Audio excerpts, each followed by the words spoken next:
Stop right there. I'm looking for Tiberius Quinctius Crispus, otherwise known as Quinctius. Do you know where he is?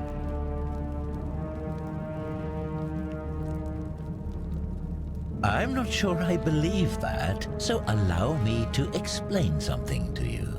I am here with orders from Emperor Nero himself to find and execute the cultist Quinctius for terrible crimes against the Empire. So, if you tell me the truth, I will allow you to live. But if you lie to me or otherwise obstruct the Emperor's business in any way, I will put this arrow through your chest. Is that understood? Thank you. Now tell me, who are you people, and what is this place?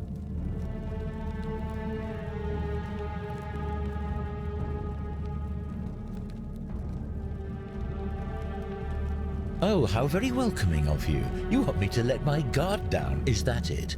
You're not going to get your claws into me.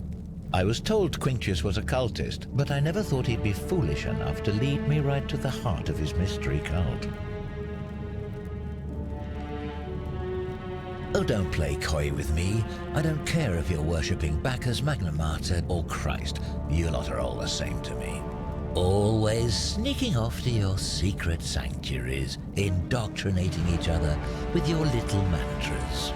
The Emperor may have tolerated your activities up until now, but after what Quinctius did, those days are numbered. You say that, but if you're not a cult, then why go to such great lengths to keep this place a secret?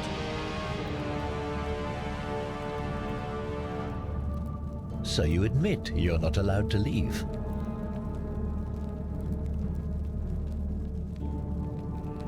Threatening me is not going to help you, but in any case, that sounds an awful lot like a cult to me. And I saw the inscription saying, "The many shall suffer for the sins of the one." I take it this is some kind of mantra you all believe? A distinction without a difference. You've clearly been indoctrinated into this nonsense. Now tell me, where did you lot get enough gold to make all these statues? You lot are practicing human sacrifice too. You people disgust me.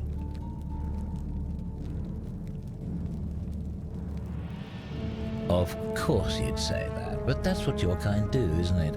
Our God told us to do it. It's all clear to me now. The secret sanctuary, the indoctrination, the mantra, the human sacrifice. You're cultists, there's no doubt in my mind. What baffles me is how a person can believe in something with such zeal. They just can't see what they've become. However, you still have a chance to redeem yourself by telling me where Quinctius is. Do not waste it.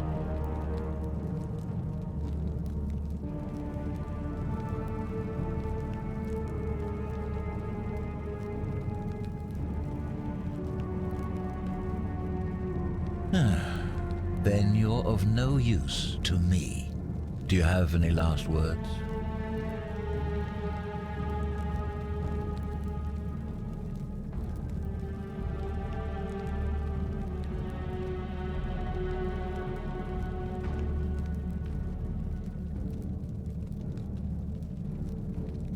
And there's a simple explanation for that. I lied. But if you want to know the truth before you die, here it is. Once I'm done with you and Quinctius, I intend to kill every last one of you wretched degenerates. And I can think of nothing I'd enjoy more. The many shall suffer for the sins of the one.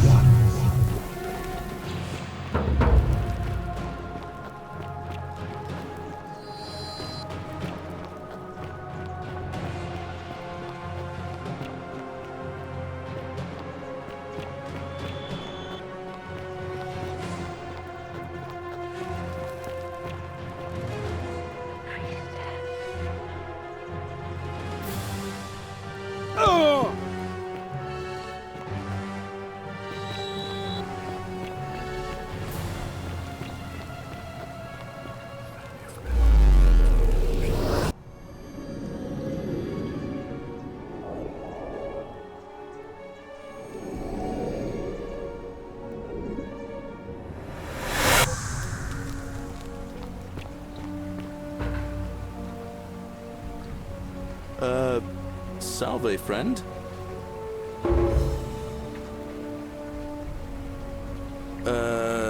I don't think so. I've never seen you before in my life. Oh, Bacchus, how much did I drink last night? Sorry to have bothered you.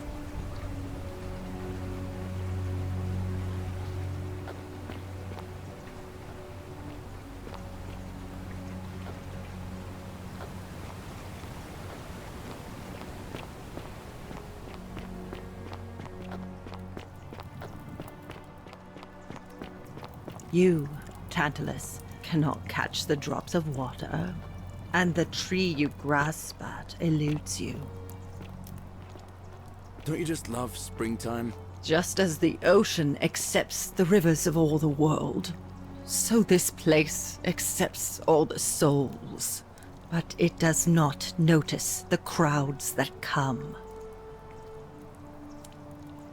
The bloodless shadows wander without flesh or bone. Some... The newly...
What are you doing in here? Can't you see this woman is dying? She's been poisoned. She needs the resin of a plant called Silphium, but that Culus cubulatus Decius won't give it to me. It's too late. She just slipped away. She was poisoned. She came in here frothing at the mouth. Normally I'd treat her with resin of Silphium, a rare plant which is perfect for this sort of thing. And I knew Decius had some at his market stall, right around the corner.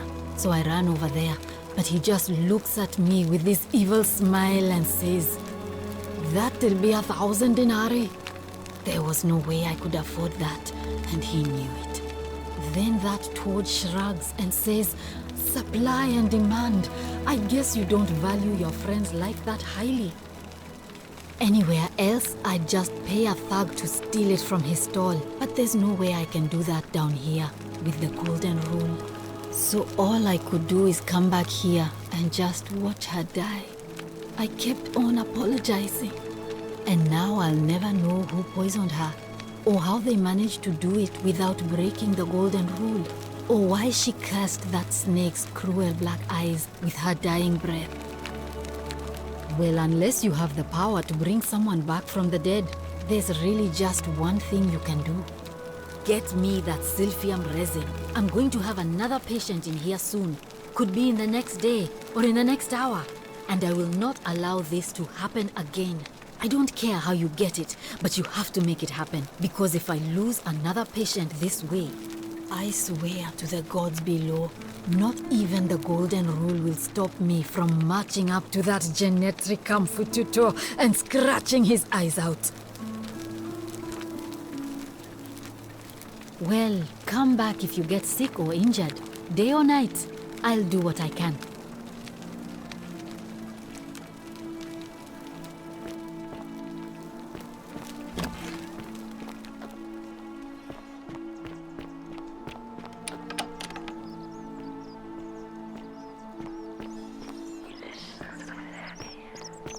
How'd you do?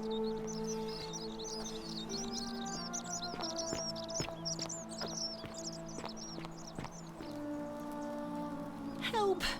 You have to do something! A man arrived in the baths. Real None of us do. The magistrate made us throw them all into the chasm. So now this man's bow is the only one in the city. You'll just have to improvise. Thank you. He's... What? Why? All right, fine. Come and find me in my bakery instead. Please be careful.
I'm hiding.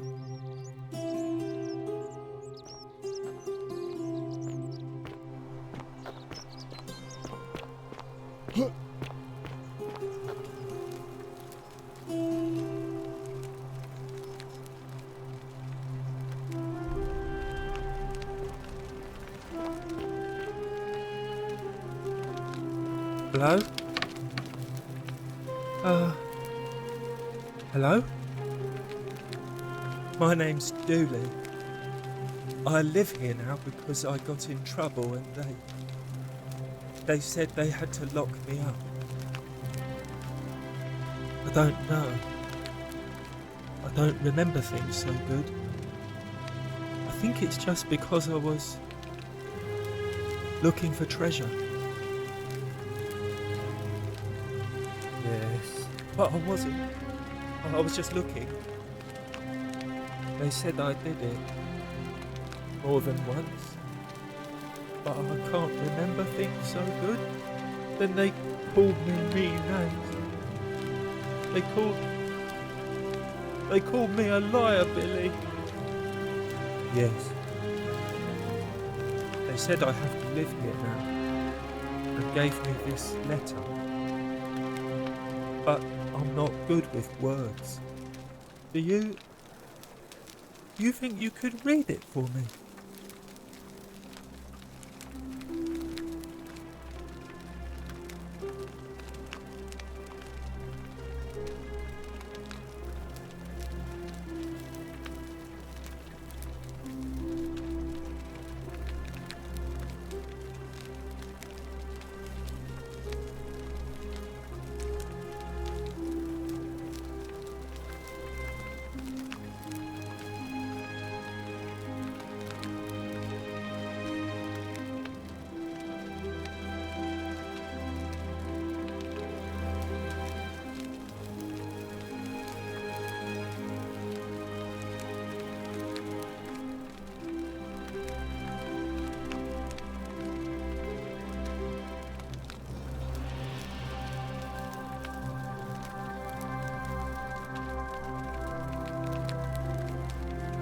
What does it say? My treasure! My friend Hannibal used to look after me. He said he always would. But then, he died. It was very sad. He said if anything ever happened to him, I had to find something very precious hidden away. He gave me this key and made me promise to keep it safe until I found the treasure. But I couldn't find it. All I remember is he said something about the cisterns, but when I went up to the high one, they put me in here. Now nobody looks after me, except my friend Galerius and Ek, the priestess lady. She's a nice lady.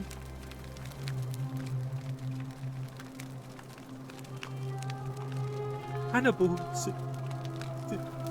said I shouldn't give it to anyone I didn't trust. But maybe you could help me get out of here. Then I would trust you a lot.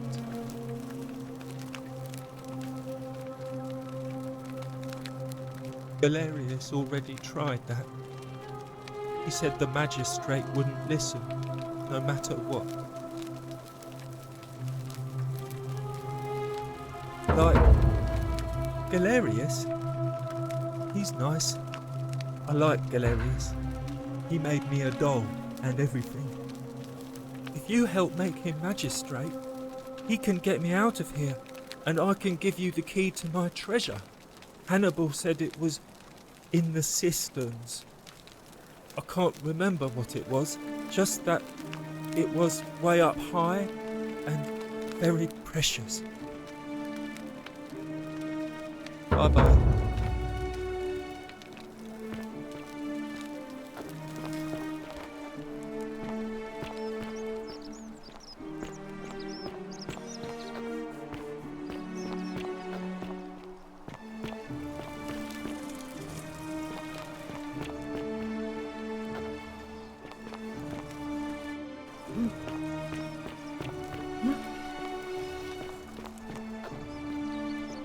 Ah, a fellow traveler from a faraway land. Greetings, I'm Georgius. It gladdens me to see another foreigner in our midst. We must stick together, you and I. And I must say, my sartorial friend, your clothing is most extraordinary. Leather boots in place of sandals, trousers with precise stitching, and such a curious design. I have traveled distant trade routes from the markets of Damascus to the farms of India, and never have I seen anyone dressed quite like you. Tell me, I must know, from which exotic part of the world do you hail? Is this a riddle, or perhaps you mean to say you feel like you are ahead of your time? I feel the same way. Another reason for us to stick together. We will have much time here to get to know one another. But for now, do you require assistance? I know you do not require clothing, so information perhaps? My story? How kind of you to ask. I am a tailor and I run the humble shop in the forum. You mean to say, with all the turmoil and terror of the Golden Rule, and so few customers, why bother setting shop at all? I'll tell you, it is precisely because of the Golden Rule that I wish to remind my friends of the importance of looking one's best. I say, the more of our customs we preserve down here, the more we can preserve a semblance of normality, the better our chances of keeping our heads. Don't you agree?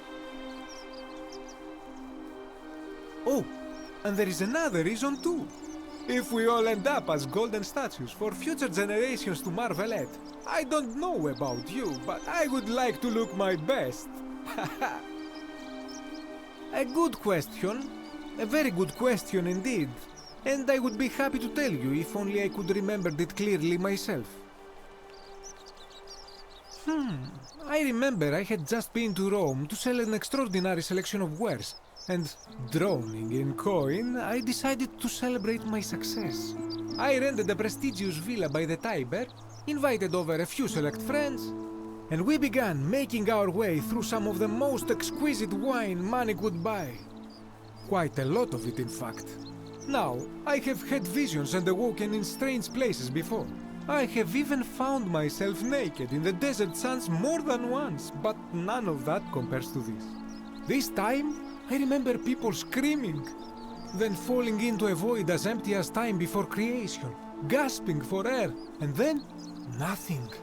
When I regained my faculties, I was lying naked by the banks of the Tiber, gods know how many miles from my villa. Indeed. I'm lucky I was carrying a little extra weight.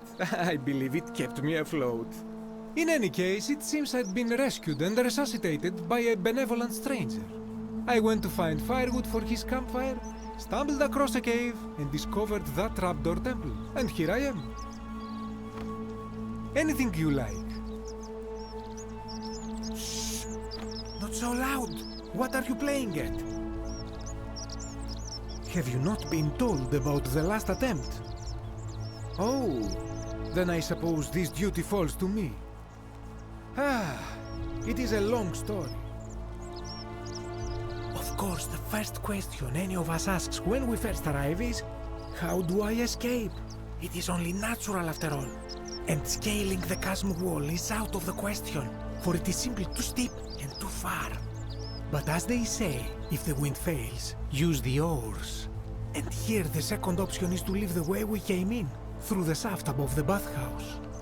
See, the shaft is quite high, but if one gathered up enough wood, one could make a series of ladders and climb one's way out. They have. I am getting to that. There was an attempt, made by resourceful fellows who lived here some years ago. They even decided to keep records of their escape attempt for posterity. Unfortunately, as soon as they began to carry the first ladder down the hallway, they heard a godlike voice shake the entire city, and that, tragically, is where their tale ends. So it seems that to merely attempt escape is to invite the wrath of whichever god oversees this place, and so I say it is best to not even discuss it aloud. Ah, yes. The many shall suffer for the sins of the one. As a Greek, this is nothing new to me. It is how our gods operate. Have you not heard the tale of the god Hades? He was the first to learn this dreadful lesson when he abducted Persephone and imprisoned her in the underworld. When Demeter, the mother of Persephone, learned of this, she did not punish Hades, the guilty one. Instead, she changed the climate of Earth, so that it became hot and dry. Nothing grew. The grain turned to empty husks, and the rivers dried up. Innocent people died by the tens of thousands, until at last the other gods were forced to act, lest they have no worshippers left. So yes, we know this rule. This has always been the case. The Golden Rule has merely brought it into focus. If we are to survive, I say we must each heed the simple wisdom of Thales of Miletus, first of the 7 sages of Greece, who said, "Avoid doing what you would blame others for doing." It does, doesn't it? But it is not enough for us to do this alone. For even if 99% of us adopt this principle, that will never be enough. Sadly, no matter how well we protect ourselves, the life's work of many good people can be undone in the blink of an eye by a single selfish act. Ah, the voice of experience. I am sorry for your loss, my friend. But on a lighter note, I will say one thing for the Golden Rule. For all their grim and haunting poses, these golden statues do make magnificent models for my clothing, do they not? That, my friend, is quite the dilemma. But after some reflection, I'm leaning toward voting for Malleolus. I do not enjoy the thought of another visit from Domitius if I voted the wrong way. Nothing comes to my mind, my friend. I hope that our paths cross again soon, my friend.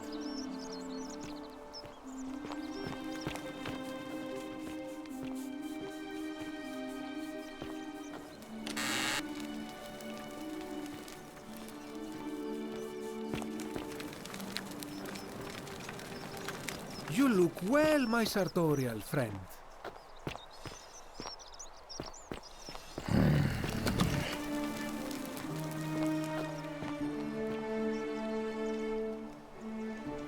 Name's Rufius.